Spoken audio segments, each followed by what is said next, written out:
are suing over age discrimination. Proved that they picked on that person because they were elderly and frail. Actions related to age. How do you ever prove that it's age-related? Yeah. Put in that bracket of being old. Effectively, an old dog can't learn new tricks. To be referred to so negatively. Yes, they're categories. Old isn't a category. You're picking on old people because they're vulnerable, because they're weak. He now feels he's being discriminated against because of his age.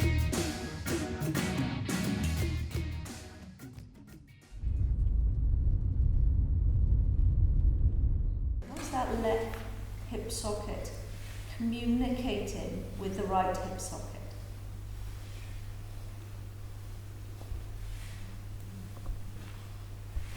So my name is Margaret Abbott, but everyone calls me Maggie, and I'm actually 69, my next birthday, and my background is in journalism and public relations, and I felt a few years ago, I just felt that there was a lot of negative stereotypes about ageing. You'll see the articles and they will have the wrinkled hand photograph. I mean, that's a common one, wrinkled hands, or they're in a wheelchair, or they're walking around with their Zimmer. There's a few of us, what I call boomer bloggers, out there blogging about active and positive ageing. Just make sure that if somebody writes something that's ageist, just calling them out for it. I mean, look at Joyce. I mean, she's in her 80s and she's blogging. The charity I'm involved in is called Action for Elders. Action for Elders takes people, they're referred by their GP, and they come to a class and they're given some sort of an exercise program. So I know that Tai Chi is particularly good for older people. I mean, things do happen to your body when you get older, and one of them is that you can start losing balance. One of the chaps in the class earlier, before the class started, is just past his 60th birthday, and he's already had things in the post about if he needed any help with reading his meter from the energy company. It's like you hit the magic age of 60 and all of a sudden you become a burden. Have you heard of Masters Athletics? In these Masters Athletics you've got people in their 70s, 80s and even 90s still competing in athletics competitions. When was the last time you saw a Masters Athletics Championship on television? You just never see it. And yet you'll see the article about the 90-year-old woman weightlifting completely out of context, you know, as if it's strange. There was a documentary on television only a couple of weeks ago, and it was very heavily biased, I felt, towards older people and driving, and they interviewed people who had been hit by a driver, etc. And I thought, you know, an older driver, I felt that was a bit mean, because when you look at statistics, it's actually the boy racers that cause more accidents. You could see all the lines as you get older. The lines tend to sit in the creases, but I like to have my eyebrows done. That's for being the vice president of Rotary Swansea. It's had people, women who are members, but they've never had a female president. So their centenary president will be a woman, which is great.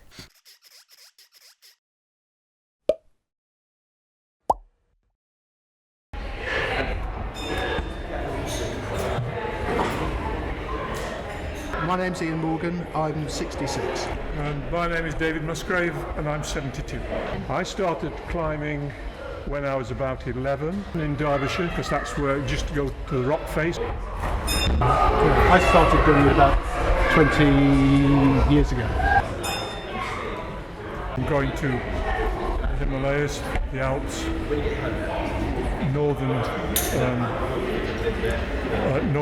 northern Norway, for both for Arctic warfare training and also for outdoor pursuits, snow holding and that sort of thing. I'm sure you know the armed forces encourage outdoor pursuits. So how do old people set goals, which is something that we've been thinking about, and what goals should we set for ourselves? And at the moment we've just got this goal of keeping this level for 10 years. think the key is to keep on top of the degenerative process. If you want to sit at home and do nothing, then who are we to say you shouldn't? We take a different view about what we want to do, but if other people want to do, that's fine. And I dare say you have students sitting in your rooms who never come out. I would argue I just get dafter as I get older. But have I changed? I don't think I've changed that much. No.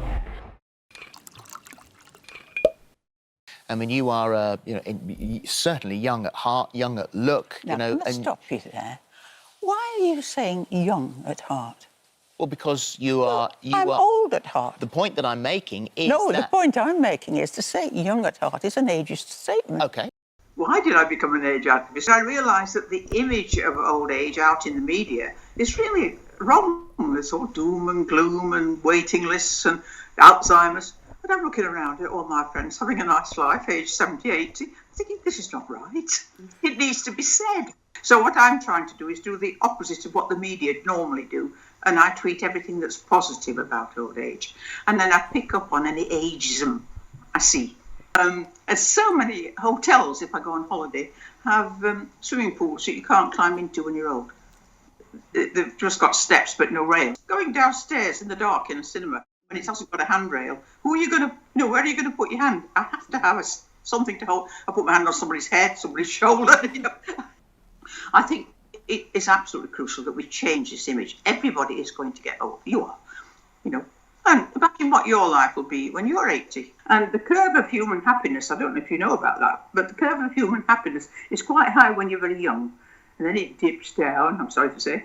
But then it climbs right up and it peaks somewhere around 73. Well, I was on This Morning TV, Philip Schofield. He didn't actually understand that he was saying, oh, you're young at heart.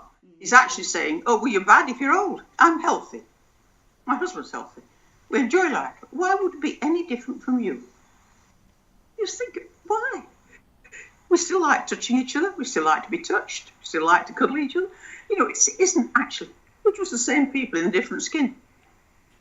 It's whether you've got a twinkle in your eye that matters, not the wrinkle.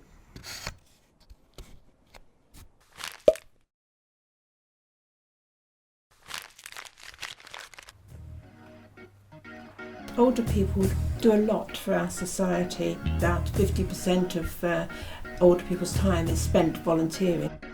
We look after our grandchildren, we pick them up from school. We're not takers, we're givers, and we want to give for as long as we can.